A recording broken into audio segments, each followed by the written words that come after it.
Olá, discentes de artes visuais e pessoas interessadas em teorias da imagem. Hoje nós vamos dar sequência à nossa disciplina com a segunda aula. O meu nome é Fulvio Torres Flores e a aula de hoje é intitulada A Parte do Olho ou Como Vemos o que Vemos. Bem, como eu disse na aula passada, é sempre bom a gente perguntar que horas são e onde estamos, ou onde estamos e que horas são, não importa a ordem, sobre uma obra. Então, para falar um pouquinho da obra Imagem, que será a base desse nosso curso, ela foi escrita pelo Jacomon. Jacomon é um francês, nasceu em Avignon, em 1942. É um autor atuante, professor universitário, palestrante. E a obra foi escrita e publicada a primeira vez na França em 1990.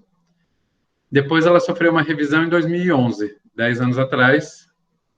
No Brasil, chegou um pouquinho depois da publicação na França. Chegou em 1993 e, quando ela foi revisada, chegou no mesmo ano aqui.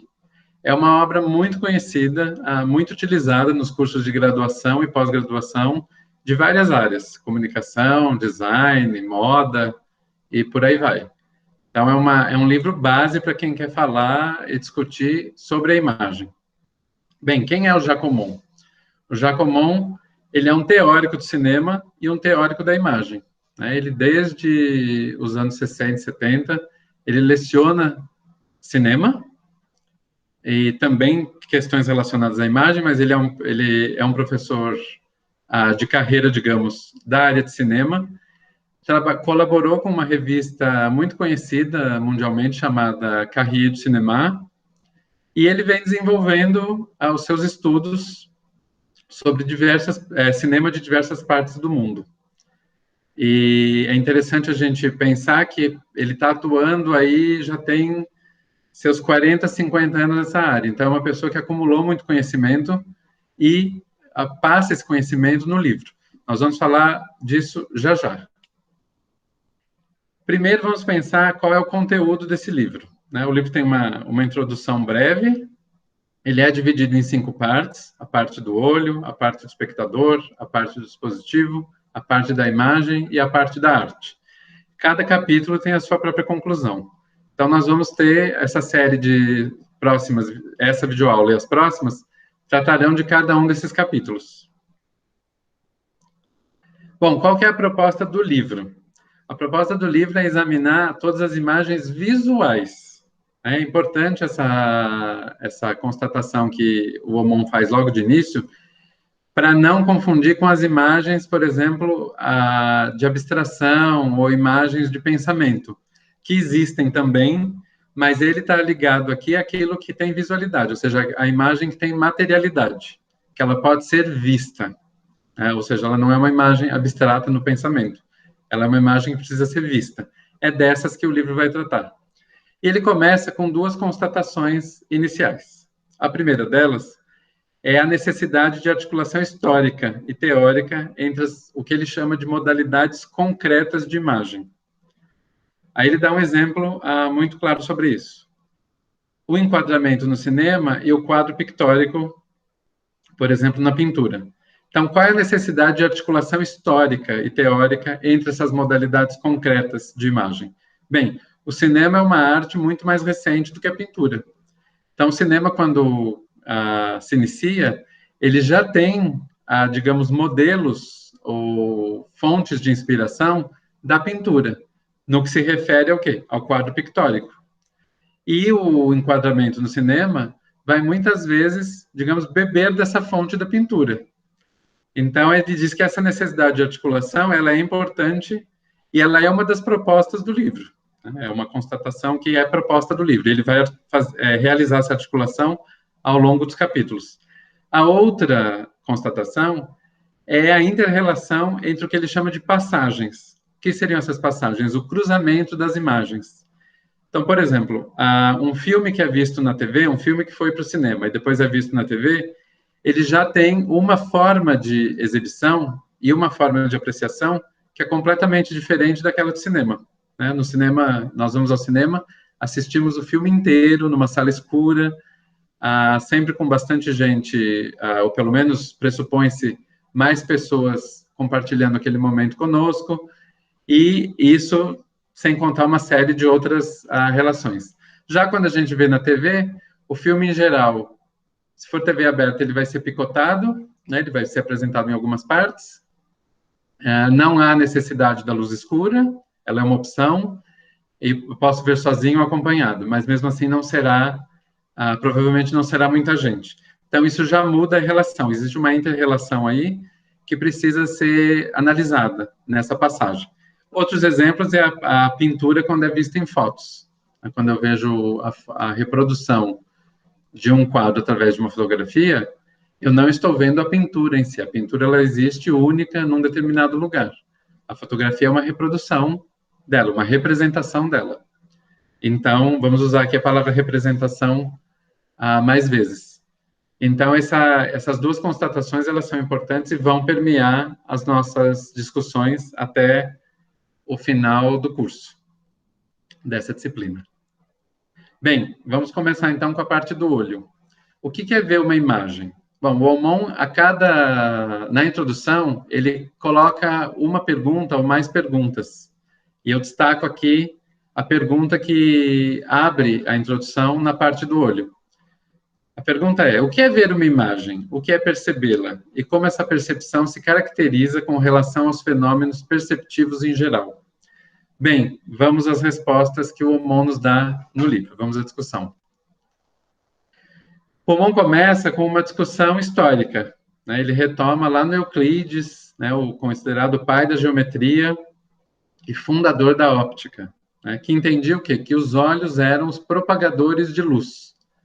Se pensava que eram os olhos que emanavam luz, e essa luz que era emanada dos olhos é que iluminava os objetos para que nós conseguíssemos ver. É claro que essa concepção foi alterada séculos depois. Já na era moderna, há explorações do Leonardo da Vinci e do Isaac Newton que vão em outro sentido, mas no século XIX é que dois autores, Helmholtz e Fechner, que vão elaborar realmente uma teoria da percepção visual.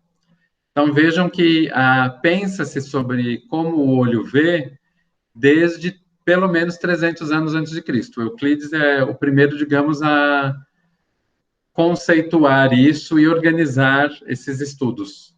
Mas ele não foi o primeiro a pensar sobre o assunto, ele foi o primeiro a conseguir dar uma organização lógica a isso. Então, passado esse aspecto histórico, nós vamos já pensar agora um pouquinho no que são os desempenhos do olho. O que faz o olho? Bom, existem transformações ópticas que são importantes da gente entender, como qual que é o processo de nós vermos. Os olhos são importantes instrumentos de visão, né, e que eles estão numa rede complexa de operações químicas nervosas. Ou seja, de toda essa rede, o olho não é o objeto mais complexo. Né? Ele é um objeto, evidentemente, importante, mas ele não é o mais complexo. Existe uma rede por trás do olho que faz um trabalho muito mais complexo no processamento da imagem. Então, se nós olharmos à esquerda, nós temos um exemplo aí de câmera escura, que nós podemos mal comparar com o olho humano, que é uma comparação que o próprio Aumont faz, nós vamos falar disso também um pouquinho mais adiante, em que a imagem de uma vela é olhada, só que no interior da câmera escura, ela é projetada de forma invertida. Isso também acontece com os nossos olhos. Se nós olharmos para a imagem da direita, nós temos esse tubo de várias cores. Ele é passado por um processo do olho que a imagem é refletida primeiro para a córnea, depois para a íris, para a pupila, vai para o cristalino e no final termina na retina. Isso tudo ainda dentro do olho. E quando chega à retina, ela está invertida. Então, a primeira fase é esse processo de o olho olhar a partir de um ambiente que tem um mínimo de iluminação e que permita que o olho veja, capture essa imagem, e essa imagem é colocada ou passada, digamos, invertida para a retina. Aí vão começar as transformações químicas. O que faz o sistema retiniano? Ele é um tratador químico de imagens. né? Considerando de forma simples, é isso. Ele trata quimicamente essa imagem recebida. E o que o receptor retiniano vai fazer? Cada receptor retiniano está ligado às células nervosas, que, por sua vez, estão ligadas às células de fibras do nervo óptico. Ou seja, vai haver também uma questão aqui de passagem dessa imagem colhida pelo olho para o nervo óptico e, em seguida, passar essas informações para o cérebro. Como se dão essas transformações nervosas?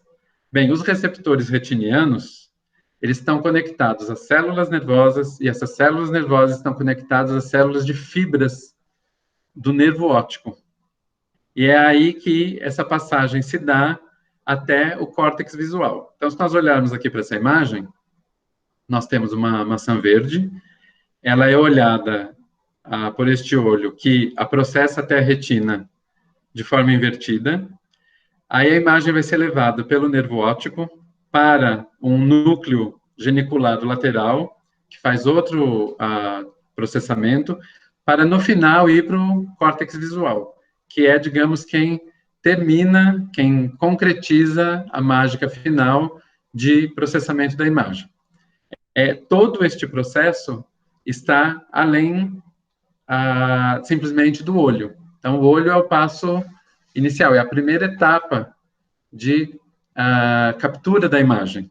Mas a imagem só vai realmente poder ser entendida e decifrada ou interpretada no final do processo, quando ela está no córtex visual.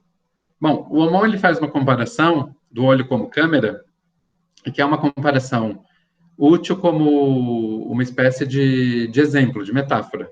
Não dá para comparar, evidentemente, porque o olho humano e todo o sistema complexo cerebral é muito mais, tem muito mais atividade do que uma câmera fotográfica. Mas o olho seria, nessa relação, a câmera. Ele captura a imagem. A retina seria a chapa sensível, que ela vai processar essa imagem, ela vai tornar essa imagem, digamos, palpável, fazer essa imagem vir à tona. E as conexões nervosas, elas vão fazer o quê? O tratamento da informação, o tratamento dos detalhes, aí as questões realmente relacionadas à finalização da imagem, já com o caráter de interpretação cultural, social e por aí vai. Nós vamos falar disso um pouco mais à frente e muito mais nas próximas aulas. Então, não vou me estender nesse ponto agora. Bem, para a compreensão do olhar, da forma como nós olhamos, e principalmente da forma como nós vemos, nós temos que pensar nos elementos da percepção. Um desses elementos da percepção é a intensidade da luz. Sem um mínimo de luz, nós não vemos. Não há como ver uma imagem. Então, o que é essa percepção? Ela é uma reação a fluxos luminosos. Eu preciso ter algum fluxo luminoso para que os meus olhos possam identificar uma imagem. Essa percepção, ela é sempre já mediada por fatores psicológicos, certo? Então, nunca há uma possibilidade de capturar uma imagem, de captar uma imagem, sem que algum nível psicológico não esteja atuando ali também. E nós temos, então, basicamente, 3 tipos de visão. A primeira é a visão fotópica, que é a visão quando nós temos acuidade, quando um ambiente está bem iluminado e nós conseguimos ver os objetos tais e quais eles são na sua apresentação, digamos, original. Então, eu tenho aí o que é fotópico. Existe um outro tipo de visão que é a mesópica. Essa é com uma acuidade relativa. O ambiente não está totalmente escuro, mas ele também não está totalmente claro. Então, eu consigo ver os objetos, mas eu já tenho algum prejuízo nessa percepção. E, por fim, eu tenho a visão escotópica, que é quando a acuidade é fraca. É uma visão escotópica, eu tenho ainda uma possibilidade de ver algo, mas a acuidade será fraca. Se eu não tenho nenhum feixe de luz, nenhum fluxo luminoso, aí eu realmente não tenho nenhuma visão. Então, há 3 possibilidades. A visão fotópica, que é de boa acuidade, a mesópica de acuidade regular, relativa, e a escotópica, que é com uma acuidade fraca. Nós temos aí nessa imagem essa flor que vai aparentemente mudando de cor, né, em 3 níveis, e esse é um exemplo de um cientista tcheco, chamava Purkinje. E esse efeito, inclusive, foi chamado de efeito de Purkinje. Por quê? Porque ele trabalhou a ideia de que o direcionamento à extremidade azul do espectro de cores, que ocorre quando a iluminação está em níveis baixos. Então, se nós percebemos, por exemplo, quando a flor está bem vermelha, nós temos o quê? Uma visão fotópica. A quantidade de luz está adequada para perceber o que seria a cor real dessa flor. Já quando ela escurece um pouquinho, ela já fica um pouco mais azulada, eu tenho uma acuidade relativa, eu tenho a visão mesópica. E quando ela está muito escura, de um azul muito profundo, eu tenho a escotópica, ou seja, a acuidade é muito fraca, está muito escuro, tem baixo volume de luz, poucos fluxos luminosos. Então, esse efeito é importante para a gente perceber, por quê? Porque a cor também ela é algo que muda de acordo com a intensidade de luz. Certo? Vamos ver o próximo slide vai ajudar a gente a entender isso um pouquinho melhor. Falando agora sobre a percepção da cor, né? O Aumont diz o seguinte, que a cor não está nos objetos, mas em nossa percepção. Isso, claro, tem relação também com a luz, que eu acabei de mencionar. Mas existe uma forma de compor a cor que é do próprio uso das cores. Ele dá 2 exemplos. Um é a composição aditiva, que é a que nós vemos no vídeo, ou numa técnica de artes plásticas, chamada pontilhismo, de pintura, na verdade, e também a composição subtrativa, que é mais encontrada na pintura em geral, aqui não é pontilhista, e no cinema em cores. Se nós olharmos para essa imagem, Mulheres ao Poço, do Paul Signac, nós vamos ver que essa grama, ela é predominantemente verde, né? Tem um detalhe aí dela que está puxado para o meio da tela. Quando nós olhamos para a grama como um todo, o que predomina é o verde, mas ela, na verdade, é composta de várias cores. Tem verde, tem amarelo, tem azul, tem alguns pontos vermelhos. Então, veja que aí eu tenho o quê? Uma composição que é por adição. Eu vou conseguir enxergar esse verde quando eu estiver a uma certa distância da imagem e eles vão se adicionar, digamos, um ao outro e virar uma mistura. É claro que não há a mistura real. Cada ponto continua sendo de uma cor. Mas aí a percepção, ela, como o Aumont diz, ela não está no objeto, ela não está no quadro, na tela. Ela vai estar na nossa percepção que junta todas essas cores. A mesma coisa acontece com o vídeo. O vídeo, ele tem uma composição de milhões de pequenos pontos e que quando nós os juntamos, nós separamos em imagens, em bordas de imagem, em objetos e por aí vai. Então, isso é uma relação da percepção da cor que os nossos olhos também trabalham, o nosso olhar trabalha. Outro ponto é a borda visual, né? O sistema visual, o nosso sistema visual, ele consegue reconhecer borda e a orientação da borda. A orientação é o caminho que essa borda segue. Pode ser uma fenda, uma linha, um ângulo, um segmento, como o Aumont demonstra no texto. Então, a borda é importante, por quê? Porque nós não precisamos, para reconhecer uma imagem, tê-la na sua completude. Nós podemos ter alguns traços delas, e é assim, por exemplo, que a caricatura ela existe, ela pega aqueles traços principais da borda visual de uma pessoa famosa, de um artista, e por aí vai, e ela consegue dar as características básicas de reconhecimento daquela pessoa. Isso também, claro, é usado em aeroporto para reconhecimento, também é uma técnica muito usada. Então, a borda visual ela é algo que já está no nosso complexo do nosso sistema visual. Outro ponto muito importante é o contraste, é a interação entre a luminosidade e as bordas. Aqui, eu trago 2 exemplos que o Aumont apresenta no livro. Um é o da obra Ronda Noturna, do Rembrandt, e outro é o filme Paixão, do Jean-Luc Godard. O Godard, ele se inspirou nessa obra do Rembrandt para fazer algumas cenas desse filme.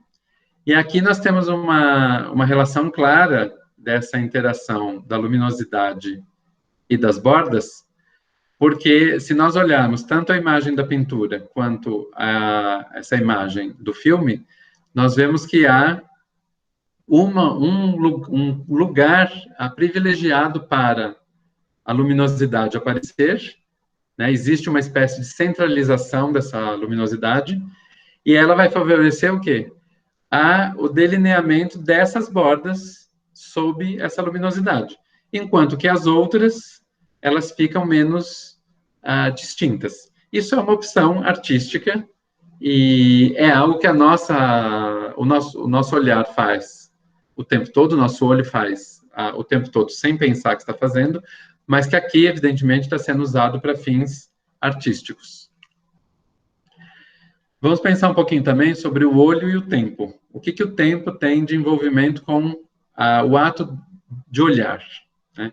Existe uma variação de fenômenos luminosos, né? Por exemplo, a nossa adaptação à luz é muito rápida, mas a ausência de luz é muito lenta. Por isso, por exemplo, quando nós vamos ao cinema, as luzes, em geral, vão baixando aos poucos, para que nós possamos nos habituar à falta dela. Quando uma luz se acende, a nossa adaptação é mais rápida. E existe também uma questão de poder temporal, de separação temporal, que no caso do olhar não é tão forte, não é tão rápido esse poder, ele não é tão grande. O nosso sistema auditivo compõe essa separação, processa essa separação de uma forma muito mais rápida do que o sistema visual. Outro ponto importante, os movimentos oculares. Há vários tipos de movimentos oculares, o Aumont destaca 4. O primeiro deles, os movimentos irregulares, que são por busca ou estímulo, né? Quando eu tenho algo que eu quero procurar, mas eu não tenho direcionamento daquilo, eu saio com o olho procurando algo que está na tela ou fora da tela, no teto ou mais para o chão, e eu tenho uma irregularidade nesses movimentos. Posso também ter um movimento de perseguição, quando aí sim eu olho para um objeto em movimento lento. Então, o objeto, por exemplo, se move e eu acompanho com os olhos. Aí é um outro tipo de movimento que é a perseguição. Tenho também uma compensação, que é o quê? É uma fixação durante o movimento da cabeça ou do corpo. Eu preciso fixar num objeto, mesmo que a cabeça e o meu corpo estejam se mexendo, eu consigo fixar os olhos e manter, pelo menos, essa compensação. Mesmo que eu não consiga fixar o tempo todo, o olho vai procurando compensar o movimento, né? Voltar, digamos, para o lugar que seria o lugar ideal de ver. E tem um outro tipo de olhar que é chamado de olhar à deriva, que é esse que eu destaco na imagem com o Rodrigo Lombardi, no filme O Olho e a Faca, que é um olhar sem um objeto determinado, digamos, um olhar sem um destino. É um olhar vago, né? Um olhar que a gente poderia até chamar de perdido, ou seja, porque ele não tem um objeto de alvo. Também há fatores temporais na percepção da imagem. Aqui há 2 exemplos. Numa história em quadrinhos, quando eu estou lendo uma história em quadrinhos, eu tenho aquela divisão por quadros. Cada quadro pode ter palavras ou não, pode ter texto ou não, mas ele, em geral, vai ter a imagem, né? Sempre a imagem vai estar ali presente em algum momento. Mesmo quando tenha só palavras, por exemplo, de efeitos de onomatopeia, ainda haverá um aspecto visual para gerar esse efeito de onomatopeia. Então, aqui, por exemplo, nesse quadro do Guerra Civil, nós temos uma imagem que é um embate entre 2 heróis. O tempo de percepção no quadrinho, ele vai variar muito de leitor para leitor. Cada leitor vai ter o seu tempo de olhar aquela imagem e entender tudo que está sendo processado ali, tudo que está acontecendo. Né? Você tem os heróis nesse embate, você tem as armas de cada um que se chocam e emitem essa luz, essas faíscas, você tem o próprio entorno do lugar, você tem os heróis que já podem estar machucados, ou pelo menos um pouco com a roupa rasgada e tudo mais. O tempo de percepção disso vai variar de leitor para leitor. Não há um tempo determinado no quadrinho. Agora, se a gente olhar esse pequeno trecho, né, de muito poucos segundos, da versão do filme, Capitão América, Guerra Civil, o tempo é dado pelo filme. Todas as pessoas que forem ao cinema, ou que depois assistirem o filme em casa, elas terão este tempo para ver a cena. Né? Se elas estiverem vendo o filme de forma início, meio e fim, é este o tempo que elas terão. No cinema, principalmente, que não há possibilidade de retorno, em casa você pode retornar, mas no cinema você vê do início ao fim sem parada. Então, este tempo está dado pelo criador, enquanto que no quadrinho, você que está lendo está criando a percepção enquanto você mesmo lê. Então, isso já são fatores importantes na distinção entre um meio e outro, nesse caso, os quadrinhos e o cinema. Bem, vamos para uma outra parte, que é a do visível ao visual. Primeira consideração sobre o espaço. O Aumont vai dizer o seguinte, que depende do quê? Do modelo de análise adotado e a concepção que se tem do processo perceptivo em seu conjunto. Isso, ele diz pelo seguinte, não dá para falar de espaço sem adotar um modelo e saber de qual concepção está sendo falada. Então, ele já diz isso por quê? Porque existem muitos modelos e muitas concepções. Ele vai lidar com uma ou outra durante esse capítulo e também depois, durante o livro, mas não interessa aqui levar essa discussão de forma exaustiva, certo? E nós vamos ter também o quê? A constância perceptiva. O que é essa constância perceptiva? Vamos ler o Aumont. A percepção visual põe em ação, quase automaticamente, um saber sobre a realidade visível. Então, a constância perceptiva é esse saber sobre a realidade visível. Quanto mais vezes eu vou a um lugar, mais eu conheço o espaço desse lugar. Eu ganho um saber sobre esse lugar que me dá condições, digamos, de interagir melhor com ele. A mesma coisa vai acontecer com as imagens. Uma pessoa, por exemplo, que trabalha com árvores, ela estuda árvores, ela trabalha num parque, por exemplo, e precisa cuidar das árvores, ela está muito mais apta a reconhecer as diferenças entre os tipos de árvores que existem, pelo menos naquele ambiente, do que uma pessoa que não vê com essa frequência, ou seja, com essa constância perceptiva. Então, o que para mim pode ser dois tipos de árvore que para mim podem ser muito parecidos, para essa pessoa ela vai dizer, não, mas é evidente que elas são diferentes. Por isso, por isso e por isso.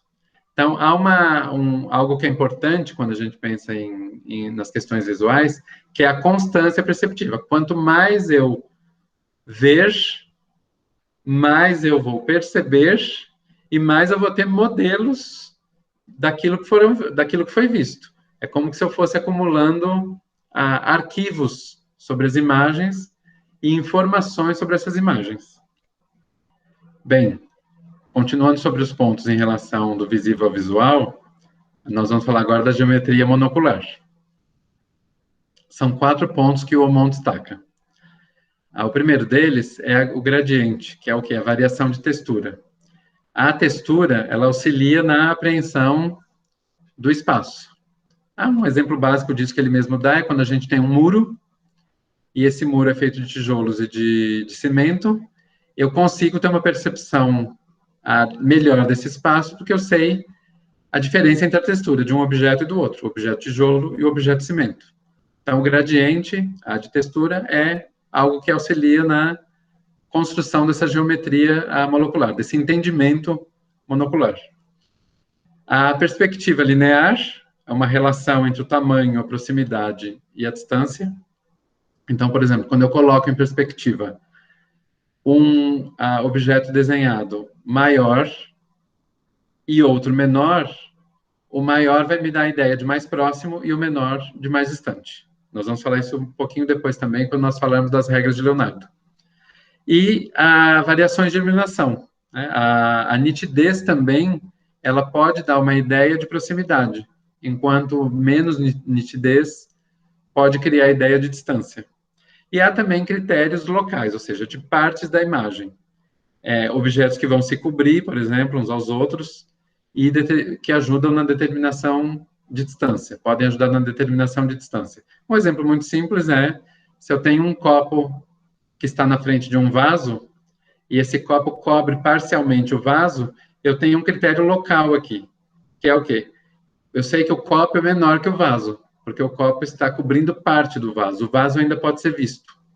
Então, esse critério local me ajuda a entender também um pouco de questão de distância, tamanho e por aí vai. Aqui nós temos um exemplo da Escola de Atenas, do Rafael, em que algumas dessas questões podem ser vistas com facilidade, né? Se a gente pensar, por exemplo, na perspectiva linear, as pessoas que estão representadas maiores, elas estão à frente, e as menores, pelas perspectivas, a gente entende que elas estão atrás. Nós estamos falando de uma tela bidimensional, né? De um afresco, na verdade, bidimensional. Então, isso é criado pelo efeito da perspectiva. Bem, nós temos também os índices dinâmicos de profundidade, né? Qualquer deslocamento da imagem vai implicar uma mudança no que é visto. E qualquer deslocamento do olhar vai implicar uma mudança naquilo que é visto. Aqui, se nós olharmos essa imagem, que está tendo um deslocamento mínimo, nós já podemos ver uma variação na posição deste homem, que está ao centro, e também uma pequena variação nas colunas. Certo? E o teto permanece, o teto e o chão, quase que idênticos, nós os vemos na sua porção inteira. Mas ainda assim há uma variação na forma como são vistos, por quê? Porque tanto o teto quanto o chão, eles estão em relação com as colunas. Nós temos a impressão que as colunas se mexem mais, mas na verdade a imagem está se mexendo como um todo, ela está indo de um lado para o outro como um todo. Nós temos também índices binoculares, né? Ou seja, a noção de pontos correspondentes. Essas noções de pontos correspondentes, elas nos ajudam a entender e por exemplo, a calcular a distância, tamanho, por aí vai. Eu tendo 2 pontos, eu já consigo ter essa noção. Existe uma teoria, que é a teoria da fusão, que é de que conexões nervosas fabricam uma informação única, proveniente das duas retinas, né? Ou seja, essas conexões elas vão fabricar uma informação, a partir do que as duas retinas nos trazem. Lembrando que cada olho tem sua retina, ou seja, a informação das duas retinas vai para aquele fluxo cerebral que eu expliquei anteriormente. Vamos falar um pouquinho agora da percepção do movimento. A detecção de movimento e de velocidade, né? O olho também faz essa detecção de movimento e de velocidade. Bem, então nós temos que ter uma informação sobre os nossos movimentos, ter ciência dos nossos movimentos. Não confundir o que é real com o que é movimento do nosso olhar. Então é muito comum, por exemplo, você estar num carro e o carro que está ao lado se movimenta. E você tem a impressão que é o carro onde você está que está se movimentando. Isso é uma percepção que o seu olhar tem, mas não é o movimento real, porque no movimento real é que o carro ao lado está se mexendo. Então, por isso que a gente precisa ter a percepção dos nossos movimentos e o que eles vão incidir sobre o nosso olhar. Outro ponto são os limiares de percepção, né? Ou seja, quando eu tenho um quadro de referência, eu consigo ver um movimento melhor. Aqui eu dou o exemplo de um navio visto de uma janela. Se eu estou vendo um navio navegar por uma janela, eu vou conseguir acompanhar melhor esse movimento lento do navio no mar. Agora, se eu estiver na praia e vendo todo o mar aberto, esse movimento vai ser tão lento, que eu não vou conseguir acompanhá-lo nessa sua, digamos, potência de lentidão. é mais provável que aconteça o quê? Que em algum momento eu me distraia e, de repente, quando olho novamente, eu tenho a sensação que o navio avançou bastante, de repente. O que, evidentemente, não pode ter acontecido. Então, existe um limiar de percepção. Quando eu coloco um quadro de referência para olhar algo, eu consigo perceber o movimento melhor. Existe também os movimentos que são reais e os movimentos que são aparentes. Né? Há atributos que veiculam a impressão de movimento. Né? Um desses atributos qual que é? A luminosidade em relação à cor e à forma. É exatamente isso que nós estamos vendo nessa imagem. Essa imagem não tem movimento, mas se nós olharmos para o centro dela, ela vai nos causar a impressão de estar se movimentando. Por quê? Porque essa luminosidade na relação da cor e da forma, ela causa a impressão, mas a imagem, na verdade, está completamente estática. O caso de cinema é muito exemplar nisso. Né? O que é o cinema? Nós temos no cinema um estímulo luminoso descontínuo com impressão de continuidade. Não existe um movimento no cinema. O que existe é, sim, uma série de fotogramas que são colocados um ao lado do outro e, quando exibidos numa sequência rápida, eles geram a impressão de movimento. Então, nós temos o clássico movimento de 1 segundo, que precisa de quê? De 24 quadros. Então, se eu tiver um movimento deste tipo aqui, que eu vou fazer acontecer em 1 segundo, que é o tempo real do movimento, eu vou precisar de quê? De 24 quadros, de 24 fotogramas para exibir isso de forma real no cinema. Se eu filmar este movimento em 48 fotogramas, eu terei 2 segundos em tela, porque eu dobrei o número de fotogramas. Então, a imagem que, na realidade, leva 1 segundo, ela vai passar a levar o quê? 2 segundos, ela vai ficar mais lenta. E se eu fizer, por um acaso, uma diminuição, ao invés, por exemplo, de 24 quadros, 24 fotogramas, eu utilizar 16, a imagem vai ficar um pouco mais rápida. Esse movimento ele vai ficar um pouco mais rápido. Se usava muito uma época no cinema, principalmente cinema mais antigo, ainda na época do cinema silencioso, se filmar em 16 quadros por segundo, porque isso deixava os filmes um pouco mais rápidos, né? 1/3 mais rápidos, na verdade, do que aquele que seria a imagem real. Então, muitas cenas de comédia, por exemplo, era útil fazer esse tipo de filmagem, porque acelerava um pouco essa impressão de movimento que a gente tem. Bem, o Aumont vai falar de grandes abordagens da percepção visual. Existem duas. A primeira é a analítica, que ela propõe uma correspondência entre os componentes isolados com a experiência real.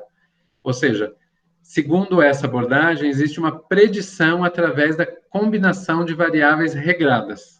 Nesse caso, o papel do observador é importante. Por quê? Porque ele é quem vai predizer o que é a imagem e outros fatores, a sua interpretação e tudo mais, a partir dessa combinação de variáveis regradas. E existe um outro tipo de abordagem, que é a abordagem sintética, que ela faz o quê? Uma extração de informação através da percepção, como uma atividade direta.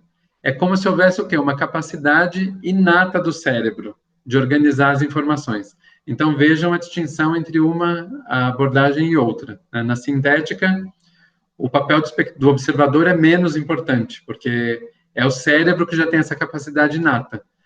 Na analítica, o papel do observador é essencial. Por quê? Porque vai depender, essa predição vai depender de combinação de variáveis regradas, ou seja, da regra de cada observador, da vivência de cada observador. Então, são duas grandes abordagens. O Aumont vai voltando a uma ou outra conforme o texto avança. E os próximos capítulos também, ele retoma um ou outro aspecto delas. Bem, vamos agora para a terceira parte desse capítulo, que é o olho e o olhar. Tá, o olhar é o que define a intencionalidade e a finalidade da visão. O olhar é a dimensão propriamente humana da visão, né? Isso é o próprio Aumont que diz no texto. Então, o que nós temos que pensar em relação a isso? Vamos pensar na questão da atenção visual. Existem dois tipos de atenção visual. A central, que ela segmenta o campo em objetos e fundos.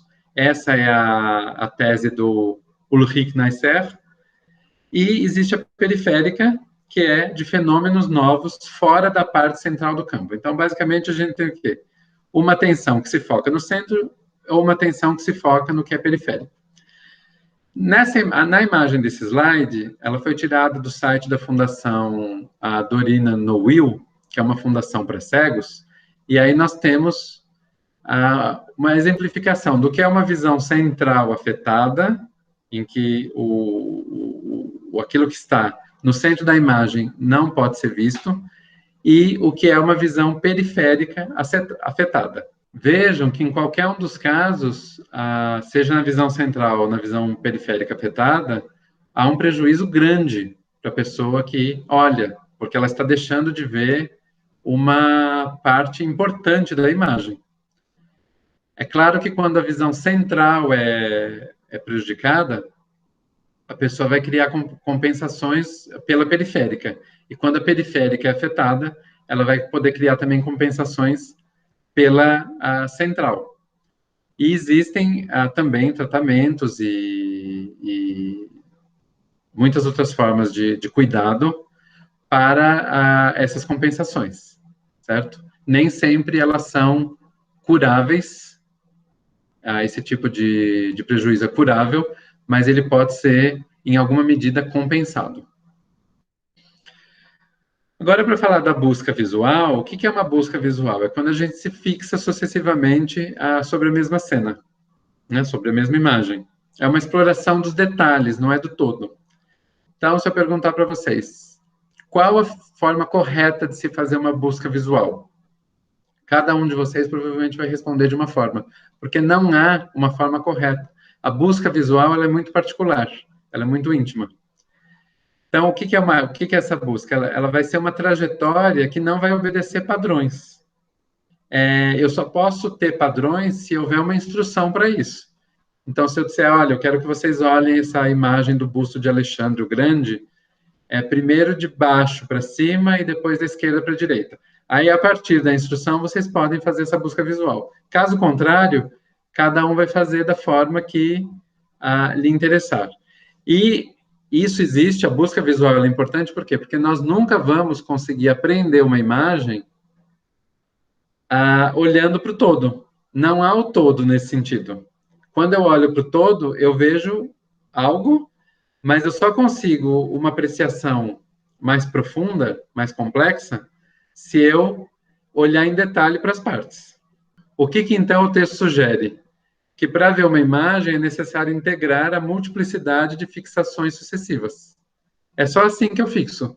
Não adianta querer olhar para o todo e achar que eu estou conseguindo ver tudo. Não, a fixação só vai se dar olhando também os detalhes, múltiplas vezes, e sem uma ordem determinada. A ordem quem faz é o próprio espectador. Bem, vamos também pensar na percepção das imagens, a forma como nós percebemos. Existe uma autolimitação da análise do Aumont às imagens planas. Ele mesmo se impõe, que é a pintura, a gravura, o desenho, a fotografia, o cinema. E ele diz que há uma dupla realidade nessas imagens. Primeiro, que elas são uma superfície plana, que pode ser tocada, deslocada e pode ser vista. Então, a própria imagem do filme aqui Central do Brasil, eu posso fazer isso, eu posso olhar para essa imagem, eu posso deslocar essa imagem da tela, eu posso tocar nessa imagem. Mas há um espaço nessa imagem que é tridimensional e que ele só pode ser visto. Eu não posso interagir com o tridimensional que está sugerido na imagem. Ele realmente só vai poder ser visto. Então, se nós olharmos aí, nós temos mais próximos de nós, né, digamos, em primeiro plano, nós vamos ter esse portão semiaberto, depois nós vamos ter a personagem Dora, em seguida, lá um pouquinho mais à frente, o menino Josué, Aí um longo caminho até chegar numa casa. Atrás dessa casa, na linha paralela à casa, talvez um pouco atrás, algumas árvores. E bem mais ao fundo nós vamos ter montes e um céu que, digamos, faz uma moldura para esses montes, para esse fundo de imagem. Então, eu tenho aí uma tridimensionalidade que ela não pode ser tocada. Ela pode ser apenas vista. A imagem também ela tem uma realidade 2D que ela é criada de que forma? Através do quadro e do seu suporte, de uma superfície que vai ter uma textura, aqui pensando principalmente numa imagem artística, numa tela, num quadro, né? Por exemplo, um óleo sobre tela. Vai ter cores e contrastes menos intensos que na realidade, e tudo isso vai ajudar a compor o quê? Uma realidade 2D. Agora, para uma realidade tridimensional, eu vou precisar o quê? De uma construção.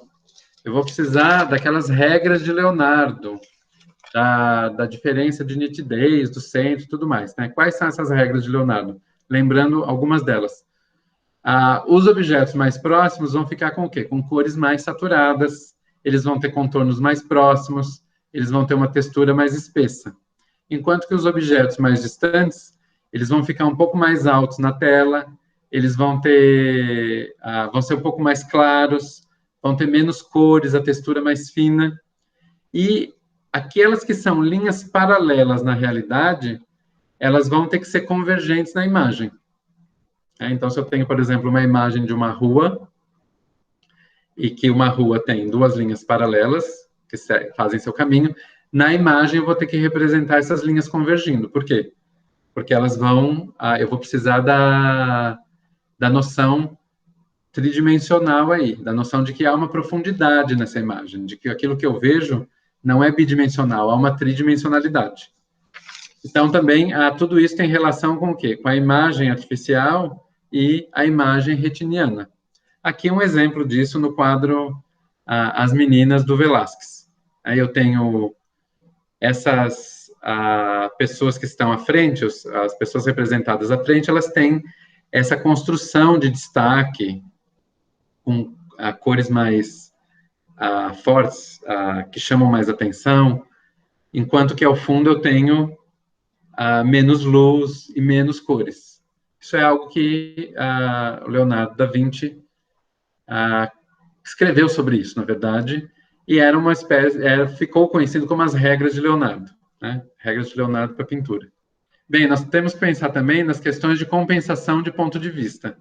Existe um ponto de vista que é o correto da construção perspectiva, e existe uma possibilidade de compensação por um ponto de vista incorreto. Aqui nós temos uma imagem do filme A Origem, do Christopher Nolan, em que nós vemos o ator Joseph Gordon-Levitt, ele está andando por sobre a parede do elevador, onde estão os elevadores. É claro que o nosso olho aí, o nosso olhar faz uma compensação.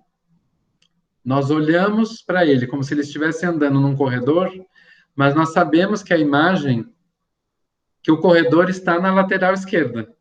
O corredor como se tivesse virado uma parede.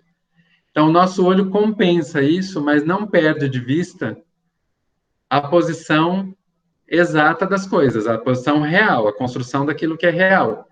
Então, eu vou ver como se ele estivesse andando sobre um corredor, mas, na verdade, eu sei que o corredor está na lateral. Né? E isso cria o quê? Uma dupla realidade e também uma aprendizagem. A percepção da profundidade, ela vem antes da percepção da imagem plana. Então, antes de perceber isso como uma imagem plana, eu já vejo a questão da profundidade aí incluída. Isso acontece bastante com as crianças, por exemplo, que têm noção de profundidade mais forte do que da imagem plana. Depois, claramente, elas vão aprendendo a lidar com essas duas. Mas primeiro vem a percepção da profundidade. Bem, vamos falar um pouquinho agora sobre o princípio da maior probabilidade. No caso de haver uma contradição, o cérebro vai selecionar a imagem mais provável. Então, nós temos aqui uma clássica ilusão do pato-coelho. Há uma percepção visual e uma cognição que vão trabalhar juntas. Na primeira imagem, na imagem mais à esquerda, eu tenho claramente um pato. Na segunda, eu já fico na dúvida se é um pato ou um coelho, porque eu não tenho elementos suficientes nessas bordas para identificar se é um ou outro. E na terceira, eu vou ter, sim, elementos suficientes para identificar como um coelho. Então, a imagem do meio, ela nos deixa na dúvida. Qual é? A maior probabilidade aí é aquela que eu tiver mais conhecimento, aquele que eu achar mais provável, aquele que eu achar elementos para conseguir, digamos, comprovar, segundo o meu olhar, qual é deles. Mas eu não vou ter um elemento de conjunção com a realidade. Eu vou pela maior probabilidade. Existem também as ilusões elementares, né? O Omon vai dizer o seguinte, que a imagem é percebida quase de modo automático por uma interpretação em termos espaciais e tridimensionais. Ou seja, quase de modo automático. A gente vai fazendo isso sem perceber. E isso vai ter o quê? Uma relação de espaço e uma relação tridimensional envolvida. Se nós olharmos para a imagem da esquerda, que é a ilusão de Haring, nós vamos ver que essas linhas vermelhas, elas parecem estar um pouco circulares mais ao meio, né? Como se elas estivessem fazendo uma curvatura. E elas, na verdade, não estão. Isso é criado pela impressão dessas linhas centrais que estão irradiando de um centro e parece que essas linhas empurram as linhas vermelhas para que elas realizem essa curvatura. Isso não está acontecendo. As linhas vermelhas são linhas retas. Na segunda imagem, nós temos a ilusão de Ponzo, em que todos os traços, eles são do mesmo tamanho, mas dependendo da posição da seta, eu imagino que eles são menores ou maiores. Principalmente essa do meio, primeiro conjunto de três. A que está no meio, ela parece ser muito mais longa do que as outras. Isso por quê? Porque são essas hastes que estão, digamos, indicando isso. Elas criam essa percepção visual. Mas, na realidade, os três traços, eles têm o mesmo tamanho. Isso é possível ver no próximo conjunto, em que eles estão em vermelho. Então, também é uma ilusão. E na terceira imagem, que é a ilusão de Mille-Lieu, eu posso, de primeira, entender que o traço horizontal de cima, ele é mais comprido do que o de baixo. E isso é auxiliado por quê? Por causa dessas linhas laterais. Então, na verdade, eles são exatamente do mesmo tamanho. Mas como eu tenho menos espaço sobrando entre essa linha horizontal e as linhas verticais que estão na lateral, eu tenho a impressão que ele é maior, que esse traço é maior, quando na verdade não é. Então, são ilusões elementares, mas que, enfim, a publicidade, o design e a própria moda brincam com o nosso olhar ou até manipulam o nosso olhar constantemente. Nós vamos ter também as questões de percepção da forma. Aqui nós temos, como importante contribuição, a teoria da Gestalt, que do alemão é forma, que vai pensar sempre em quê? Em padrões inteiros ou em configurações, nunca em elementos individuais. As questões de separação de figura e de fundo e a forma e informação como princípio do mínimo. Se nós olharmos aí esses 4 exemplos, nós vamos ter um exemplo de proximidade, a primeira imagem, né, a letra A, em que eu tenho um conjunto de 12 bolinhas, mas que eu vou procurar vê-las em conjunto, eu vou ver como um conjunto de várias. Então, eu tenho uma percepção por proximidade. Na B, eu vou ter uma percepção por similaridade, então eu vejo um conjunto preenchido, né, de preto, um conjunto em branco, outro conjunto preenchido, outro conjunto em branco. Então, eu tenho uma similaridade, duas de um jeito, duas de outro. Posso ter também uma percepção de continuidade, que é essa imagem que não está continuada, né, ela não está seguindo um percurso, eu posso continuar criando mais pontos, para que ela, de alguma forma, signifique outra coisa além disso que ela está representando. Então, eu vou ter aí uma percepção de continuidade. E, por fim, na letra D, o fechamento, essas imagens que estão, digamos, de certa forma, abertas, o meu olhar pode automaticamente, quase automaticamente, fechá-las, concluí-las, fazer, digamos, essa finalização. Bem, para concluir, sobre o olho e a imagem, o Aumont diz o seguinte, que não há imagem sem percepção de uma imagem. Então, a imagem ela só existe a partir do momento que ela é percebida. Por isso que há tanta variação sobre o que ela é, sobre a sua interpretação e por aí vai. Por quê? Porque ela depende de uma percepção, de alguém que a perceba. Essa percepção ela é um processo humano, mais ou menos aprimorado, né? Isso vai depender o quê? De cada sociedade. As sociedades com percepções mais aprimoradas, outras com percepções menos aprimoradas. Isso depende de uma série de fatores que nós vamos discutir ao longo da disciplina. E que também a interpretação é um processo, evidentemente, individual, ele depende também de cada pessoa, mas ele está inserido num contexto social e cultural muito forte. Né? O olhar do indivíduo, ele não vai se destacar de uma sociedade, de uma cultura. Ele tem a sociedade e a cultura presentes na sua forma de interpretar. Então, essa foi a aula sobre a parte do olho. Deixo aqui a referência do texto base da aula. E deixo para vocês aqui o meu muito obrigado.